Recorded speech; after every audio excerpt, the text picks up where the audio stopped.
Halo teman-teman, kembali lagi di channel YouTube Panduan Hidup dengan NLP dengan saya Karin, dan kali ini akan membahas kalau teman-teman merasa trauma di masa lalu, yang ngerasa kemarin habis lihat kecelakaan, terus lihat darah, jijik, geli, bahkan sampai pingsan. Sebelumnya kita simak yang berikut ini. Sebelum Anda lanjut nonton video ini, silakan Anda subscribe, like, dan share kepada teman-teman Anda sehingga channel ini bisa bertumbuh. Halo Coach. Hai Karin. Iya, sehat Coach. Sehat Karin. Ya, kali ini kita mau bahas ini nih Coach. Kalau ada teman-teman yang trauma kalau lihat darah gitu kan kadang takut, jijik, bahkan ada yang pingsan tuh Coach. Itu gimana ya Coach? Tapi menarik loh buat saya. Karin bilangnya jijik ya. Kalau ngeliat darah jijik ya. Kalau orang ngeliatnya takut, kalau dia jijik ya. Nah, buat saya ya, jijik itu kan sesuatu yang ya sebenarnya nggak apa-apa juga, cuma jijik aja yang gitu ya. Iya. Tapi kalau Karin lihatnya adalah jijik bukan takut. Iya, jijik gitu. Jijik ya? Iya, gimana gitu? Oke. Padahal ada dalam tubuh kita ya. Iya, ada.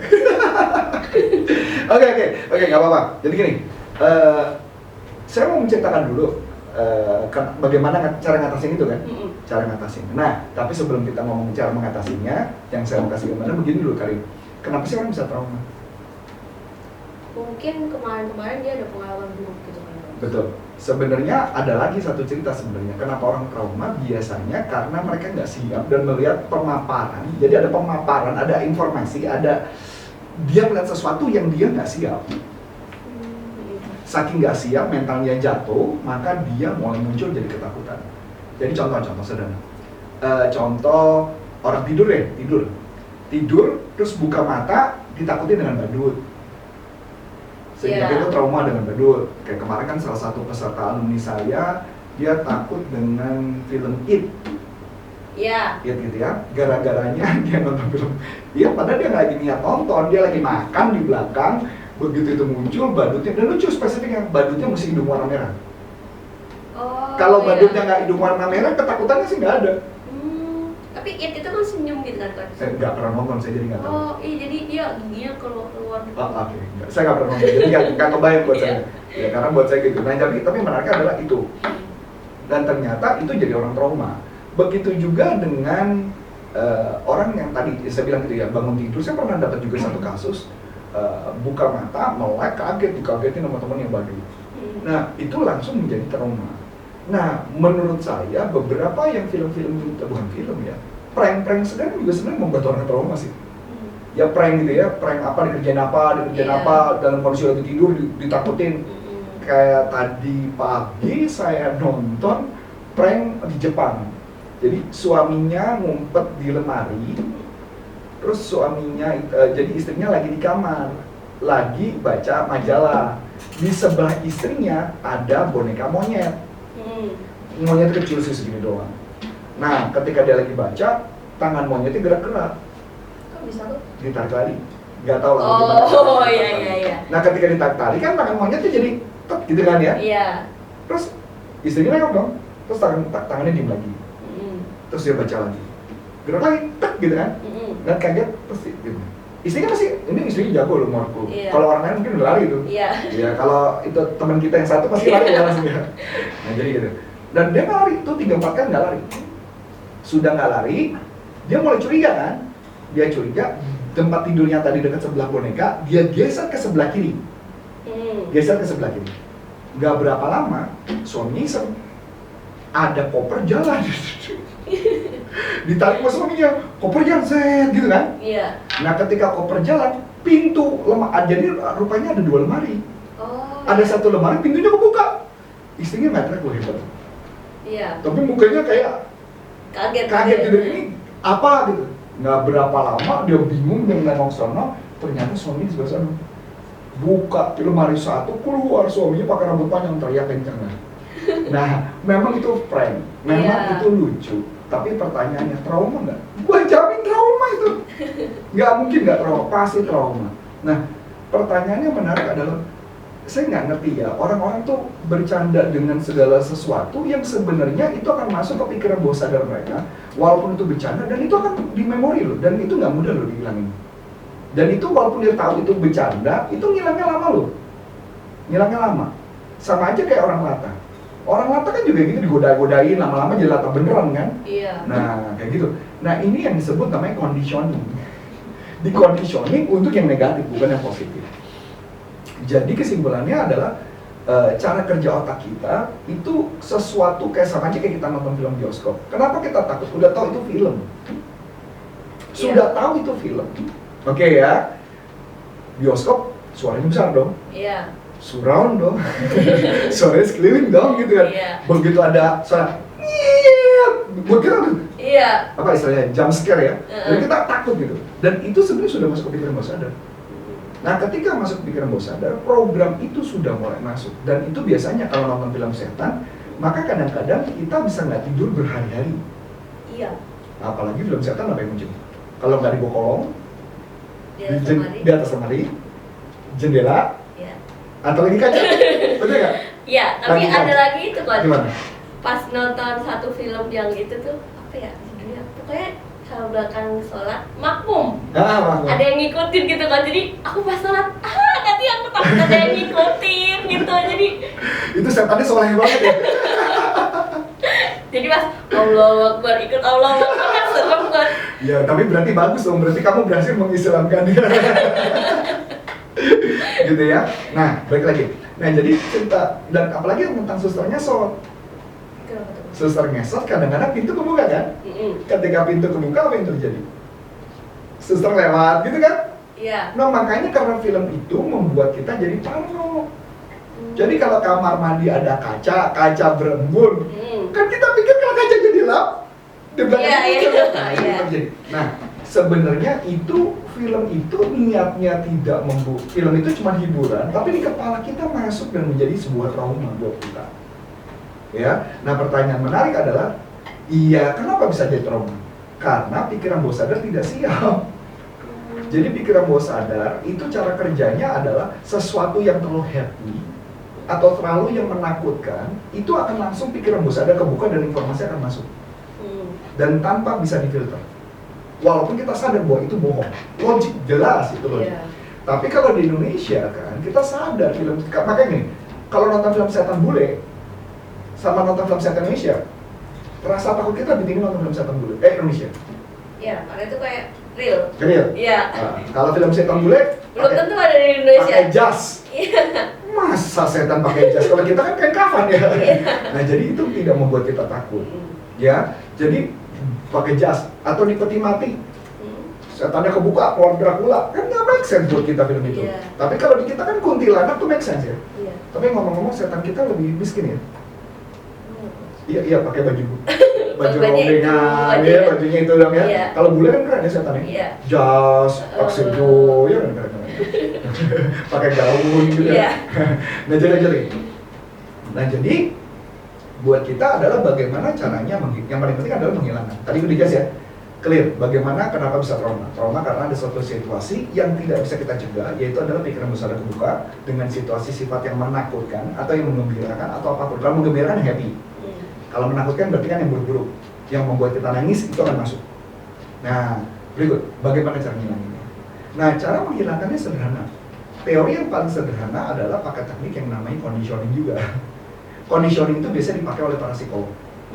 Tekniknya adalah jadi gini, Anda dimunculkan peristiwa itu berulang-ulang sampai Anda kebal.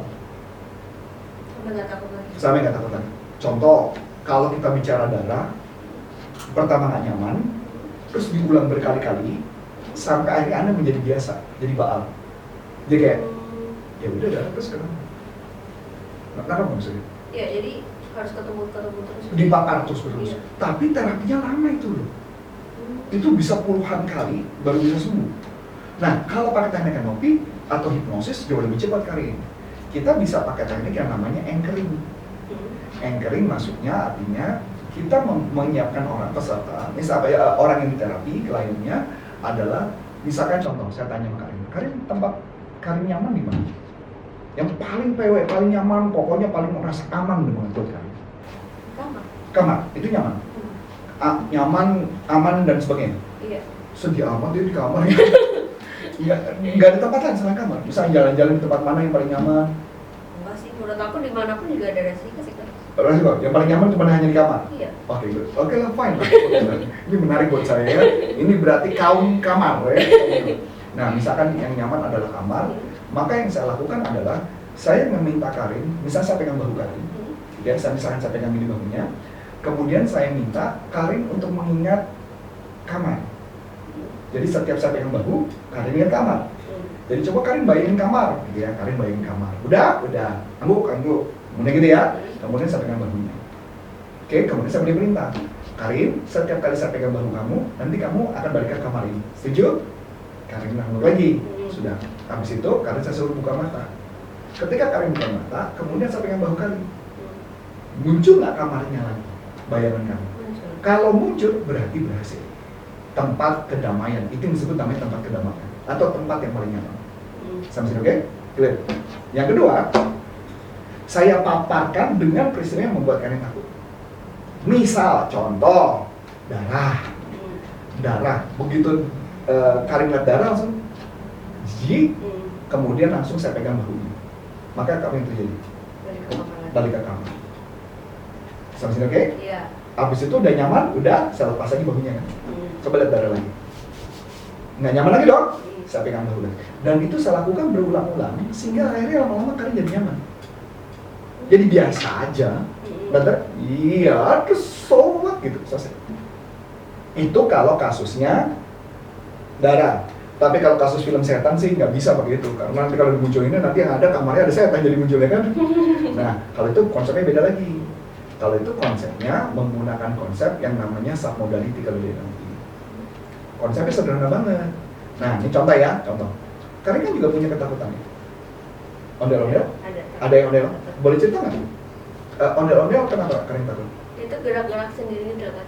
Dan itu muter-muter gitu jadi apaan sih gitu loh. Kejadian kapan mulai muncul takut? Itu sejak aku di sebenarnya sih sebelum ke Jakarta sih aku aman-aman aja, misalnya lihat di TV gitu, oke. Tapi abis itu lihat langsung tuh itu kenapa gerak-gerak sendiri, bonekanya aneh gitu loh, Coach. Oh, cuman boneka aneh, gerak-gerak sendiri itu yang membuat tidak nyaman? Iya, kadang tuh malah dikejar-kejar sama dia kan aneh banget, freak banget gitu kan. Oh, dikejar-kejar? Iya. Bisa jadi dia kejar-kejar naksir lo sebenarnya. Itu kesempatan dia untuk ngejar lo berarti ya. Nah, ini yang tadi saya lakukan, ini intervensi termasuk kategorinya reframing.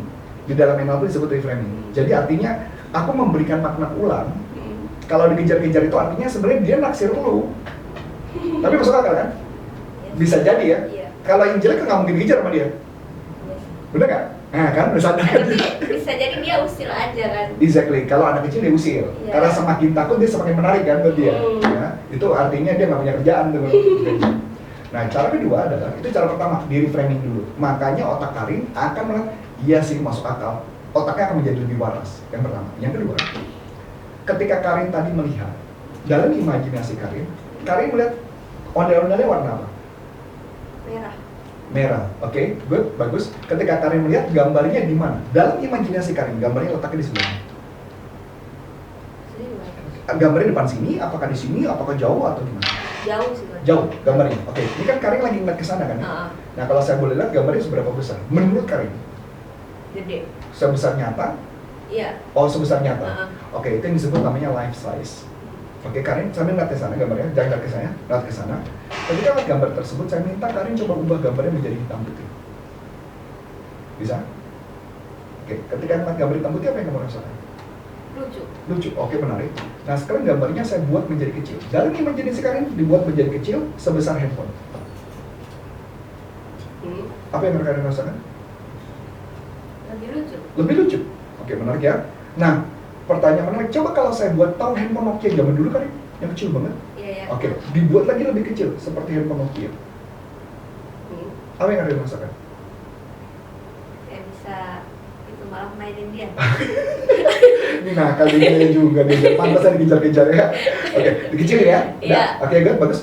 Nah, sekarang saya kunci gambar tersebut. Kuncinya gampang Karin. Karin tahu Tupperware? Tahu. Kan kalau Tupperware ada kunci ya? Iya. Kunci bunyinya kayak gimana? Yang kerak gitu kan. Ya, kita kunci 3 kali ya. Iya. 1, 2, 3 kita kunci. Sekali lagi, 1, 2, 3. 1, 2, 3. Good. Nah, sekarang hilangkan gambarnya. Oke, sekarang coba munculin gambar ondel-ondel apa yang kamu rasakan? Ada. Nggak ada? Udah nggak ada lagi? Nggak muncul? Tuh kan, selesai. Kok bisa kan? Ya itu tekniknya NLP. Tapi nanti kalau ketemu ondel-ondel lagi, Nggak akan ada apa-apa. Karena kamu kan lihat bahwa itu lucu, kecil. Dan kamu udah punya pemahaman baru bahwa dia iseng lagi beliin lu. Bahkan lu punya konsep bahwa kamu bisa mainin dia kan? iya. Iya. Itu kan lagi boleh jahit kan? Nah, jadi di dalam teknik NLP itu yang disebut namanya submodality. Dan itu juga yang tadi adalah teknik reframing. Bagaimana mengubah makna sehingga ketika menghadapi kasus itu malah Karin yang iseng ini yang mati. Betul nggak? Masuk akal? Iya. Dan bahkan sekarang ketika saya ngomong ini, Karin mau muncul kan? Iya. Kayaknya boleh isengin dia kan? Tuh kan? Boleh gantian. Ganti.